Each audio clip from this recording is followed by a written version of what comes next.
ok, abonnés de UM.TV, bonjour et bienvenue à votre émission Bonheur Matinale, l'émission Bonheur Matinale, l'émission qui vient pour vous donner plus de punch, l'émission qui vient pour vous donner vraiment de la bonne humeur depuis vos différents bureaux.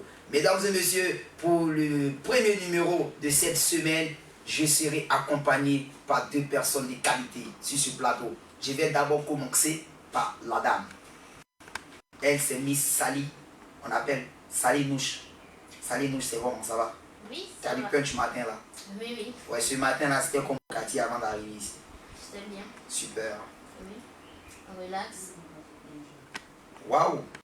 Super. Merci, Miss Sally. Et le bois rouge. Hospice, le bois rouge. Ouais, le c'est comment? Ouais, ça va. En Zouglou, ça réussit toujours. Toujours. C'était comment? Le week-end? Ouais, le week-end s'est bien passé. C'est très bien passé. Super bien. Hein? Ouais, bien passé. Super. Ok. Et nous allons aborder le vif du sujet sans plus tarder. Parce que le sujet de ce matin, il est vraiment passionnant. Hein? Il est passionnant, vraiment. C'est un sujet qui fait mal. On va parler des migrants. Voilà. Nos frères qui sont sur d'autres continents.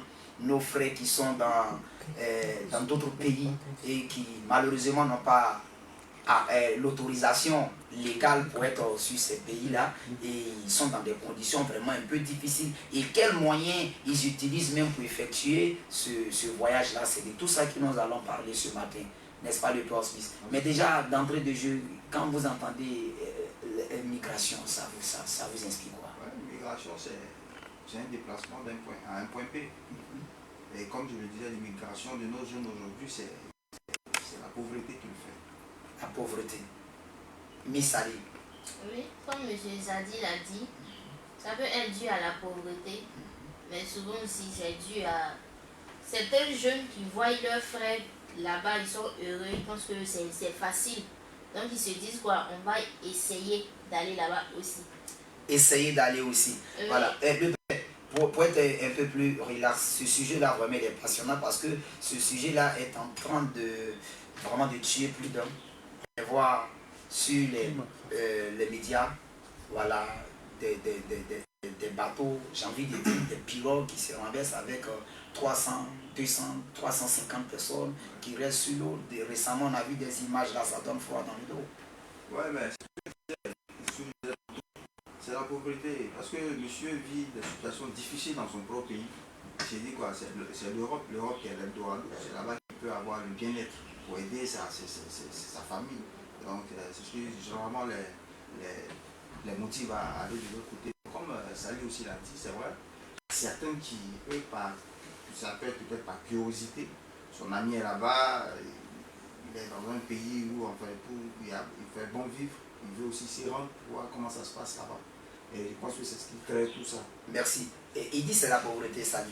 Lui, il dit c'est la pauvreté qui peut amener quelqu'un à effectuer ce voyage-là d'un point A à un point B. On voit ces latino-américains qui sont bloqués à la frontière entre le Mexique et les États-Unis et aussi qui vivent leur situation là-bas pour la pauvreté. Moi, je vais venir sur les cas de l'Afrique parce que nous sommes en Afrique, c'est ce que nous maîtrisons que nous allons parler. Et il dit c'est la pauvreté. Un voyage, je dis n'importe quoi, pour quitter Abengouro, pour aller jusqu'à sur les côtes libyennes de la Méditerranée, ça peut coûter combien, Sally, pour vous? Bon, moi je n'en sais rien. Voilà, mais si vous devez imaginer pour vous, ça peut coûter combien comme ça?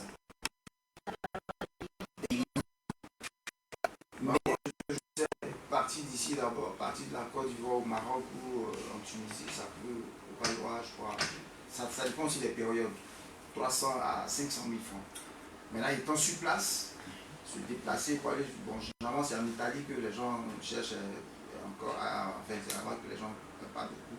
Là-bas, je crois, avec 1 500 000. Ouais, 1 500 000, les gens se déplacent, mais malheureusement, tout n'arrive pas à bon port.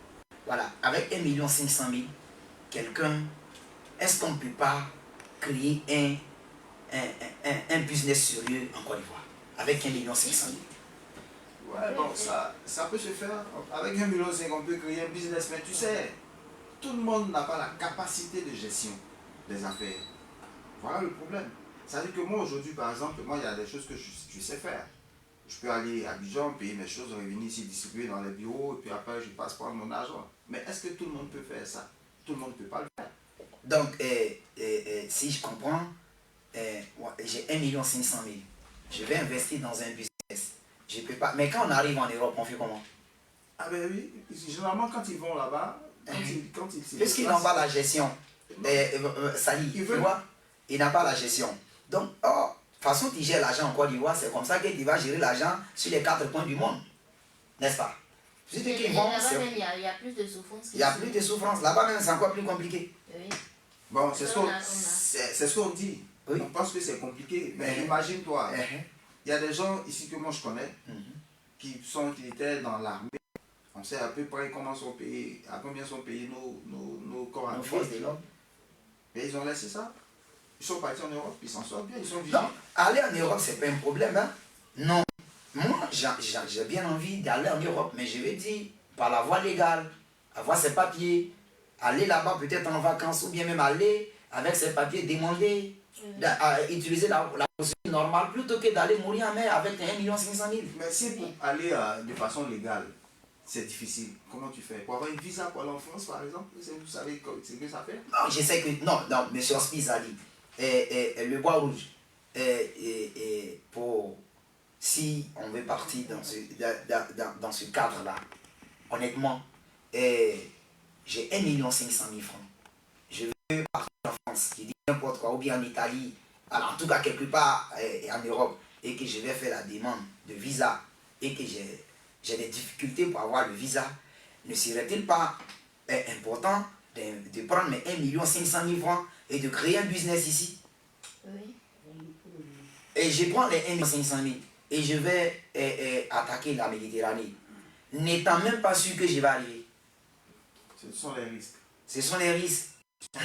Parce que ici même sur place, on a de l'argent, on investit, ça ne marche pas. Oui, comme on peut partir ça va aussi et puis arriver là-bas aussi. Tout ça, c'est des risques. Oui, c'est des risques. Mais je dis, mais s'il y a des risques là-bas et qu'il y a des risques ici, moi je préfère risquer en Côte d'Ivoire. Au moins je me promène où je veux. Je vais où je veux.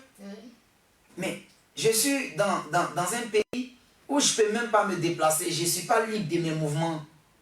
Moi, je connais des amis qui sont aujourd'hui là-bas, qui sont dans des centres. Ça fait 2 ans, 3 ans, ils sont là-bas. Ils sont dans des centres.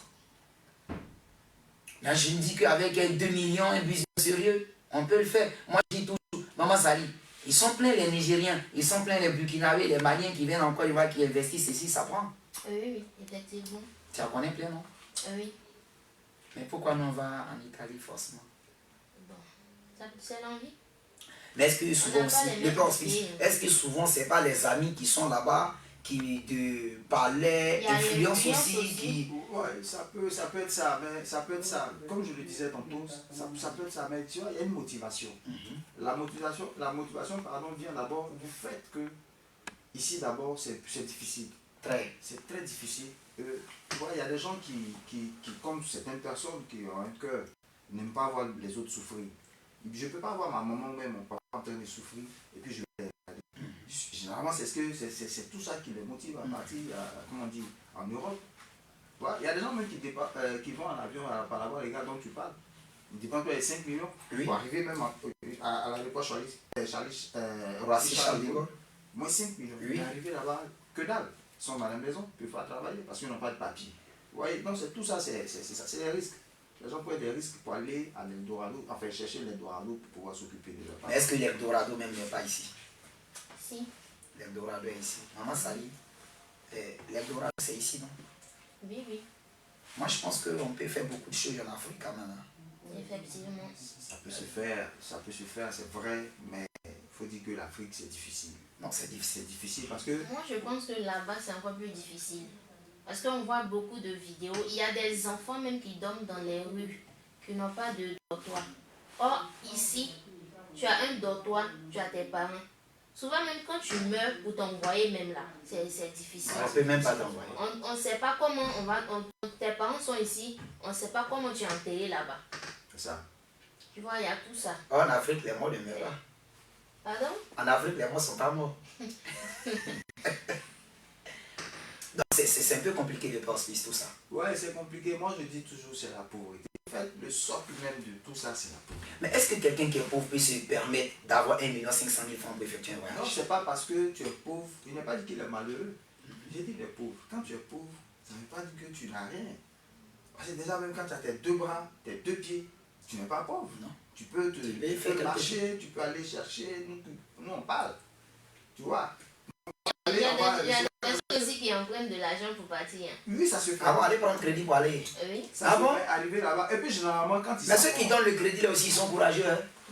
Oui, mais ça demande de ce que le gars va lui dire. Non, honnêtement, quelqu'un vient demander crédit 1 million, 2 millions, tu lui donnes, il va passer par la Méditerranée. Et s'il n'est pas arrivé? Ben, il ne va pas lui dire que c'est là-bas, il s'en va. Ça dépend de la manière dont il parler. Il fait du business, voilà. il profite, il s'en prend un crédit.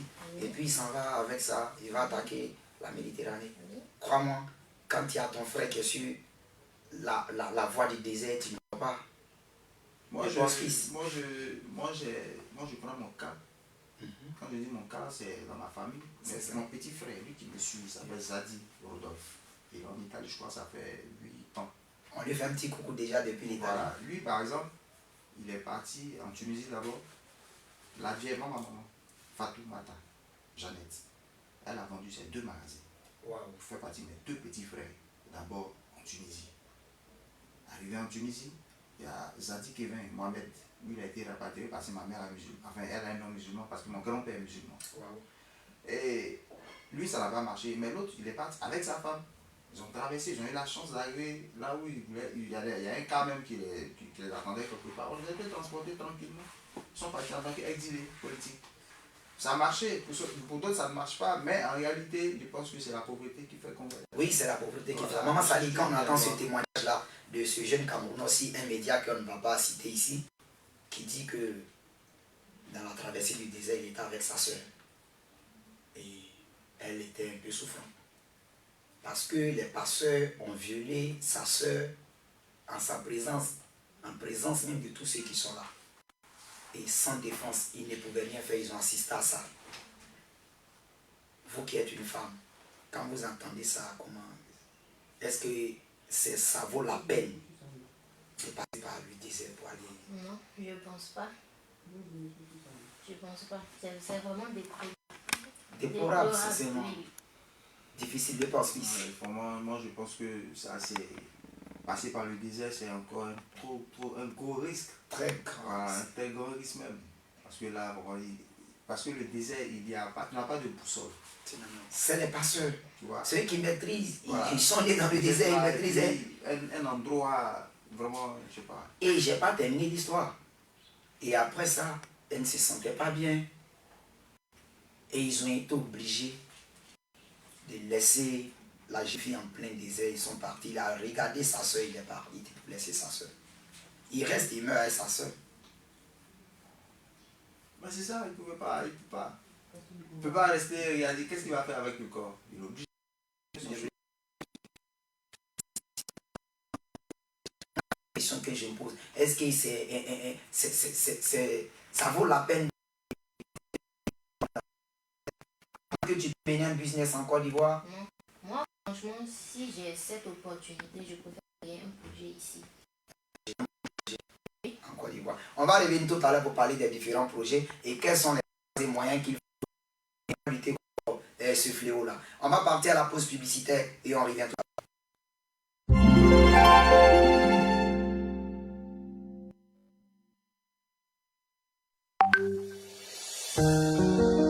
Au fond de l'océan, j'écoute la voix de mes frères qui résonnent. Partis pour l'Eldorado, certains sont restés captifs. Un espoir qui se transforme en cauchemar. Je parle de l'horreur que subit l'Afrique noire. Exploité depuis la nuit des temps par les colons avec leurs complices à col blanc. Des siècles après, la misère persiste. Aucune politique réelle n'existe pour mettre la jeunesse à l'abri du besoin. Forcé de prendre la mer pour changer de destin. Devenu esclave en Libye, Tunisie, vendu aux enchères. Devenu esclave en Libye, Algérie vendue aux enchères. Que font les chefs d'État du monde face à cette situation immonde? Que font les chefs d'État du monde face à cette situation immonde?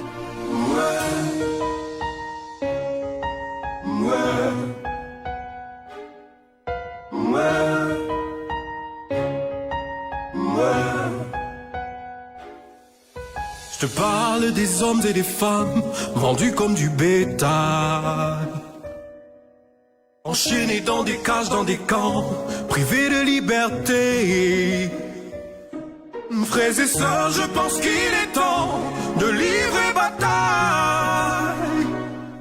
Peu importe ta couleur de peau, au nom de l'humanité.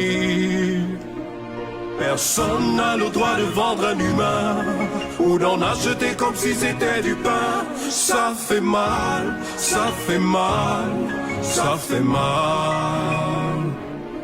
Devenu esclave en Libye, Tunisie vendue aux enchères. Devenu esclave en Libye, Algérie vendue aux enchères. Que font les chefs d'État du monde face à cette situation immonde? Que font les chefs d'État du monde face à cette situation immonde? Obscurité, le ciel, le soir qu'ils ont débarqué. Mes pères, mes mères, mes frères étaient tous en train de trinquer. Le tam-tam résonnait, l'on chantait, l'on dansait. Subitement les bras des griots s'affaiblissent et tout s'arrête. De l'autre côté, sur la mer, une cargaison sanglante et amère. Le bateau à cause, chacun quitte son poste et saute sur la berge. Le capitaine donne des ordres, capturer les nègres aux Saintes Vierges. Mes ancêtres, on les enseigne, les arrête, putain de traite. C'est là qu'ont commencé les pleurs et les douleurs de l'Afrique. Berceau de l'humanité, mais au destin devenu tragique. Divisé, colonisé, je dirais même séquestré par l'Occident déterminé à la surexploiter. La jeunesse sans mal de vivre fait des choix suicidaires, tente l'aventure pour échapper à l'extrême misère. Entretenue par des politiques qui se moquent du peuple, insensibles à la douleur des éternels aveugles. Des frères et des sœurs ont perdu la vie lors de la traversée. Plus de bol pour certains, mais au Maroc, ils sont restés coincés. Ce que je sais, c'est que l'Afrique est riche et a besoin de nous. On va se battre comme un seul homme pour sortir du trou. Le ton est donné par Claudiciard, Samuel Eto'o, Alpha Blondy. Digne fils du monde, manifestons pour libérer les captifs. Que les complices payent pour ce crime contre l'humanité. Car personne n'a le droit d'être privé de liberté. Aux frères et sœurs partis dans le golfe Persique, dans l'espoir de percer. Aujourd'hui séquestrés. Gardez espoir. Stop à l'esclavage.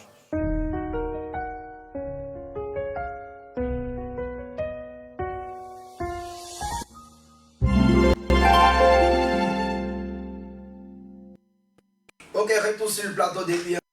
Vous suivez votre émission Bonheur Matinale, l'émission qui vient pour vous donner du punch, l'émission qui vient pour vous donner un peu de saveur pour commencer. Voilà, oh merci les Peur Smith. Voilà, c'est cette émission-là qui est là et nous sommes là ce matin. Je suis accompagné du Bois Rouge, Hospice, et également des Rouges, Sally. Elle est venue. Ah, ça c'est vraiment mes voix ça. Ça c'est vraiment, il confirme. Il confirme. Donc, nous étions en train de parler d'un sujet. Vraiment. Je pense que l'État des Côte d'Ivoire et les autres États d'Afrique de l'Ouest sont en train de mener des sensibilisations pour que ce feu vraiment baisser, mais réellement le Bois Rouge. Pour vous, quelles sont les solutions qui devaient être adoptées pour que les jeunes là ne s'adonnent plus à ce ouais, bon. Pour moi, personnellement, je crois que tout ça c'est dans la main du gouvernement. Le gouvernement de Côte d'Ivoire doit mettre des structures sur place pour financer les jeunes. Parce qu'aujourd'hui, tous les financements, c'est vrai, les jeunes sont financés, mais vous savez, dans la politique, c'est la politique qui fait qu'aujourd'hui, il y a beaucoup de personnes qui sont lésées. Et sont de telle partie, on ne peut pas, il ne peut pas profiter de ce que le gouvernement pour lui. Tu vois, pour eux, pour la jeunesse, ils ne peuvent pas profiter. Voilà, donc voilà un peu le problème en Côte d'Ivoire. Si par exemple les gens, quelqu'un qui vient déposer son dossier, voilà ce qu'il veut faire, voilà ce que je veux faire. s'il n'est pas, par exemple, il est pété ou bien il est attiré, fini. De pouvoir faire des choses, ne pas leur octroyer des prêts. Ouais. Non, comme il est telle partie, donc c'est à lui même depuis longtemps, même pas depuis le temps du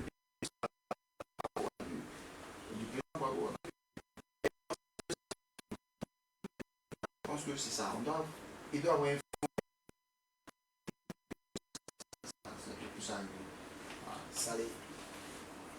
Alors moi je pense qu'il faut créer une sensibilisation. Une sensibilisation très potable. Ok. De dire, faire comprendre à nos jeunes frères et sœurs qu'on peut réussir chez soi. On peut être riche chez soi au lieu d'aller se faire tuer là-bas. Voilà. Alors en Europe, c'est pas interdit, mais par la voie légale. Oui, oui. Non, mais moi je pense que la voie légale, qu'elle soit légale ou pas, le plus important pour lui, c'est d'arriver quelque part là où il va aller se chercher pour pouvoir s'occuper de lui et de sa famille dans un premier temps.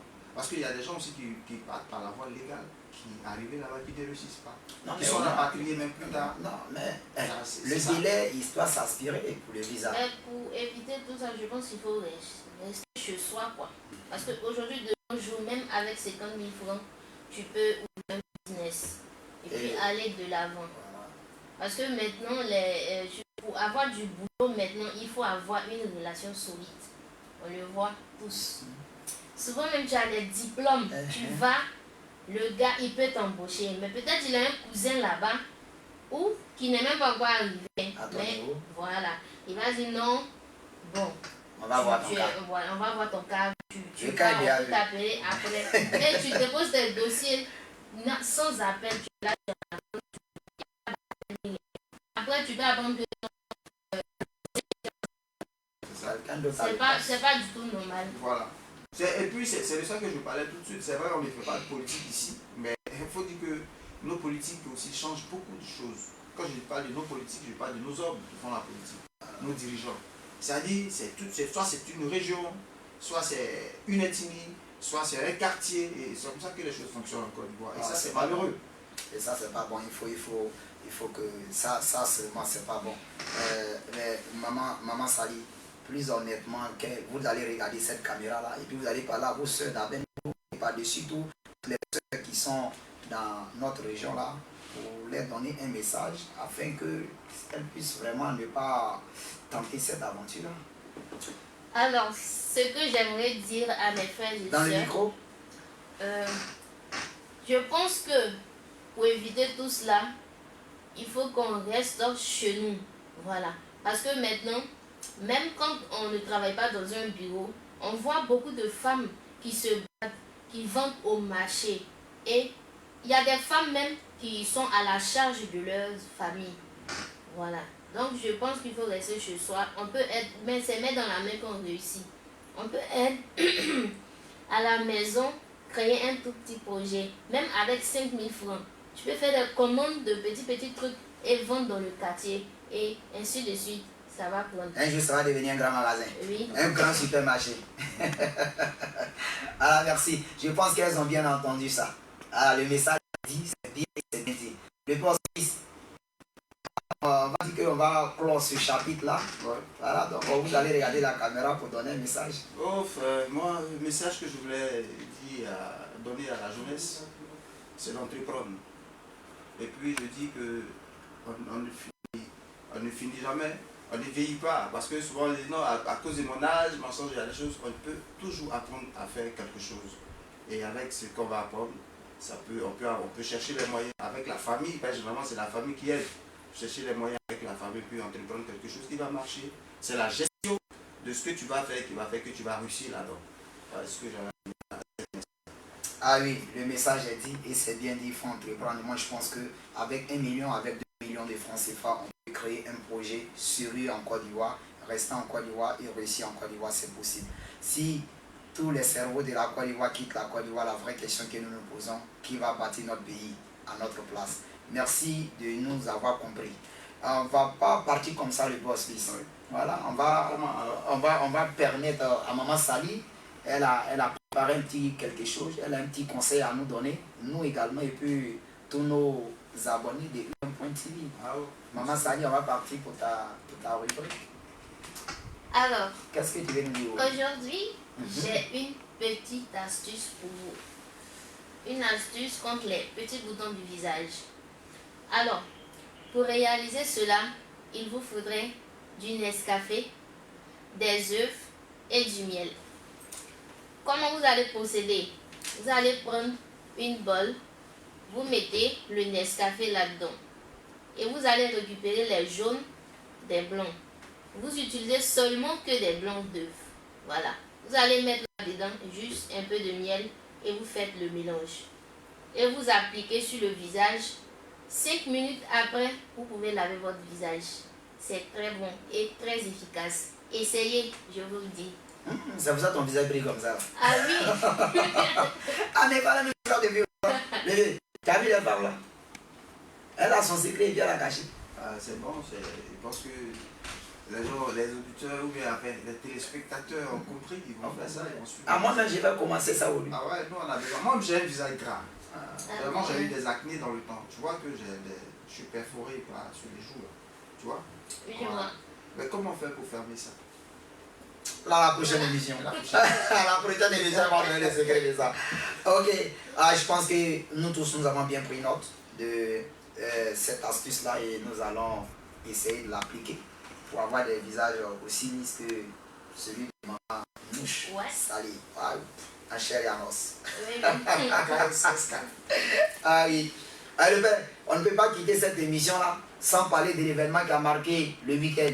J'ai envie de dire toute la semaine dernière, le tirage au sort de la 34e édition de la Coupe d'Afrique des Nations, également le match Côte d'Ivoire-Maroc. On ne peut pas fermer cette émission-là sans parler de ça quand même.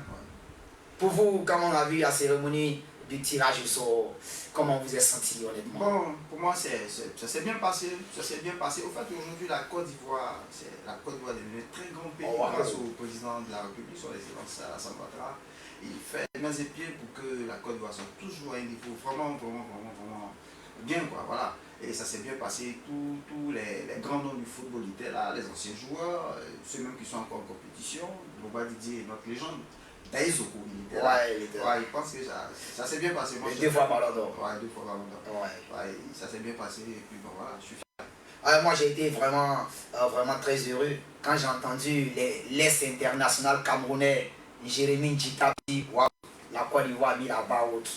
Ouais, la Côte d'Ivoire a mis la barre très haute. Et tout le monde était satisfait de l'organisation. Avec tout ce qu'on avait vu, la Côte d'Ivoire avait peur, les Ivoiriens avaient peur, mais je pense que les organisateurs, pour une fois, quand ils le font, quand c'est bien, il faut reconnaître que c'est bien. On va applaudir le Kokan, vraiment. En tout cas, pour la cérémonie de tirage au sort, en tout cas, chapeau, félicitations, vous nous avez fait vraiment, on a été fiers d'être des Ivoiriens ce jour-là. Voilà, on ne peut pas terminer aussi la rubrique des sports sans parler du match Côte d'Ivoire-Maroc. Oui, dans l'ensemble, le match s'est bien passé. Et je pense que la Côte d'Ivoire a son mot à dire dans cette compétition. Du gardien jusqu'au attaquant, je pense que tout le monde est bien. L'entraîneur Gassé a su trouver les personnes des ressources pour pouvoir compétir. Je pense qu'ils nous ont fait plaisir. C'est vrai, c'est un match nul. Et puis moi, j'avais voulu que ça soit comme ça. Parce que c'était juste un match de gala et l'inauguration de notre stade de Fort-Boigny. Flambant neuf quand même. Flambant neuf. En tout cas, un stade que moi je connais bien, parce que j'ai joué ce stade en 91 quand j'étais pas à l'académie, mais au centre de formation de la SEC en son temps. On a joué contre le Stella du vieux Roulé Basile, Roulé Basile, puis à son âge. Le stade, vous avez eu le gazon, le gardien, le joueur, l'attaquant marocain, quand il a marqué son but, il a glissé tranquillement dessus. Ouais, impeccable. Ça va faire impeccable. Comme en Europe, voilà. Je sais aussi que même s'il y a de l'eau, même s'il pleut comme ça, c'est passé la dernière fois, ça ne peut pas. Non, le match test, il a plu le matin jusqu'au soir, mais les deux équipes ont livré un match impeccable.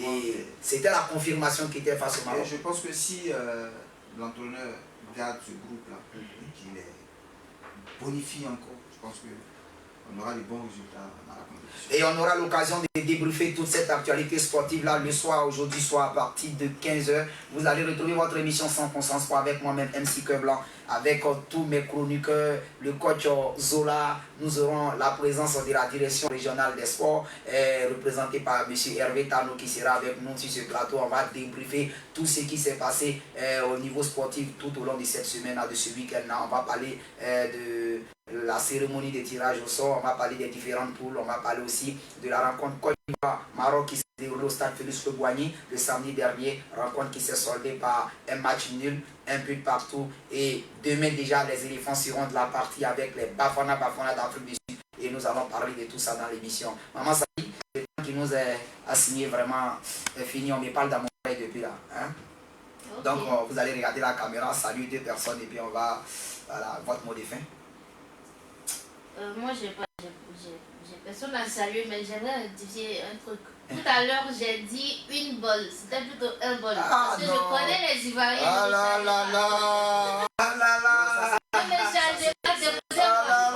Ça, c'est la lapsus. Eh, avec vous, déposez Michel. Si vous la soulevez, moi, je vous descends.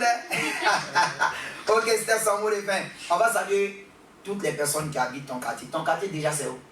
Panicum. Au Panicum. Tu nous invites là, hein?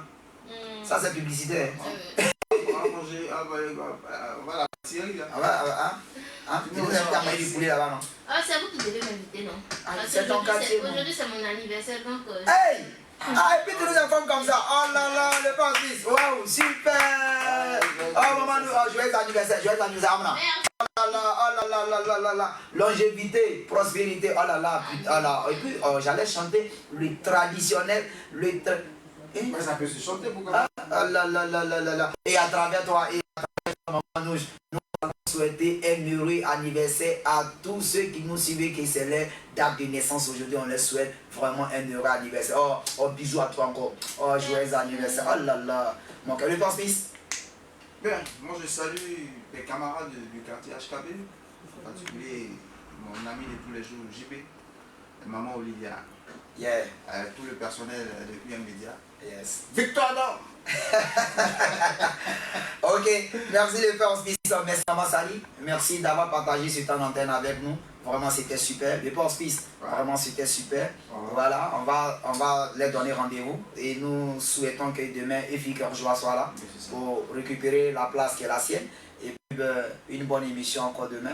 Voilà, moi vous allez me retrouver tout à l'heure exactement 3 petites heures pour l'émission 100% sport. Voilà, c'était MC Cœur Blanc. Moi je vais profiter pour saluer le président des jeunes de la région de l'Indénié-Douablin, le président Ahmed Ano. Voilà, merci beaucoup. Je pense que lui, on doit se voir. Voilà, on lui dit un petit coucou et puis c'était MC Cœur Blanc, c'était Bonheur Matinal. Demain, même heure, même antenne, on se donne rendez-vous à partir de Peace.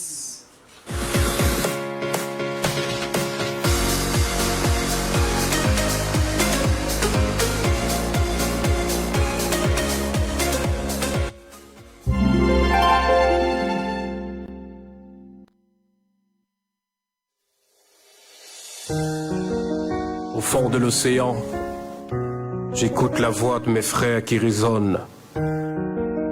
Partis pour l'Eldorado, certains sont restés captifs. Un espoir qui se transforme en cauchemar. Je parle de l'horreur que subit l'Afrique noire.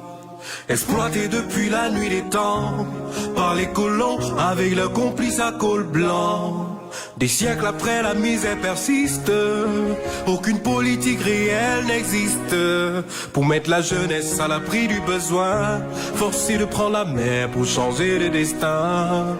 Devenu esclave en Libye, Tunisie vendu aux enchères.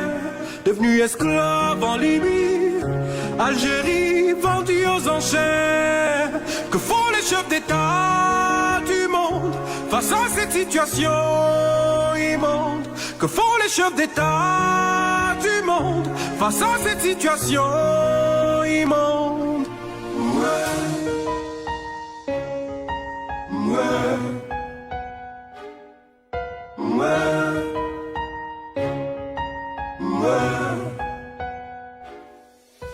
Je te parle des hommes et des femmes